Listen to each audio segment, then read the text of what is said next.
Klasy toboka ny tsy diako ny tokantrano amin'ity ariva ity manasanaraka zany ny tenako sy ny mpanao gazety ireo teknisiana mahafatrapo eto amin'ny fahitalavitra AmaTV anaraka hatramin'ny farany vaovao atsika isan'ny nisongadina tamin'ity androany ity ny fihaonana tampony teny amin'ny CCI vaditeny izay teo amin'ny FFKM sy ny filoham-panjakana Dimy Mirala teo ihany koa ny fametraha-pialana ny Premier ministre Kolo Roger sy ny gouvernement izay tariny eo ihany koa ny fahatongavan'ny lieutenant colonel Charles Andrianasoavy pitsoka andeha ary hiditra avy hatrany amin'ireo vaovao ary isika amin'izao mahakasika kosa ny fihaonana eny Ivateny dia hidiratsika ary hatramin'izao ora itenenana izao dia tsy mbola nahenona fanambarana ny eny Ivato eny izay eo amin'ny filoham-panjakana Dimy Mirala sy ny FFKM raha tonga ny sary sy ny feo mahakasika izay dia ho lazainay avy hatrany eto amin'ny tsika fa mahakasika izay ihany dia ny maraina teo dia nisokatra tamin'ny folora ny fivoriana antampony faharoan'ny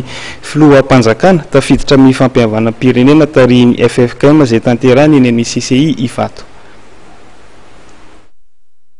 Samy tonga avokoa nanatrika amin'ny fivoriana amin'ny filoham-panjakana dimy fivoriana izay tsy azon'ny mpanohy gazety hatrehany ary tsy nambara ihany koa ny lahadinika saingy azo antoka fa ho atanjaka ny fivoriana amin'ity narahana mpanolotsaina telo avy ny filoham-panjakana dimy.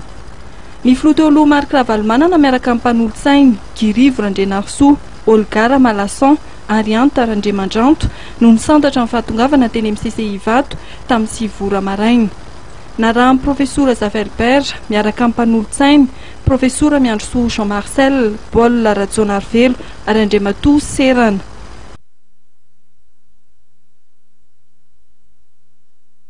Tamin'ny 7 ora sy 12 minutra ny tonga teny amin'ny CCI Ivato filoham-piangonana 4 Mirala tarihan'ny filohan'ny fiangonana ny Église épiscopale malagasy Monseigneur Samuel Adson Ranalvelo miaraka amin'ny mpikambana amin'ny Septfip.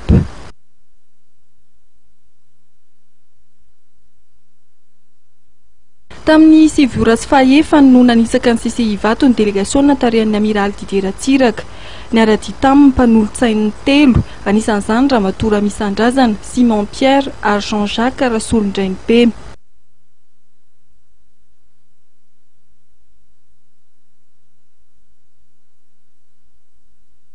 Tamin'ny 7 ora sasany no nigadona teny amin'ny CCI Ivato filoham-pirenena Perinasa Hery Rajonary Mampianina miaraka amin'ny mpanolotsainy.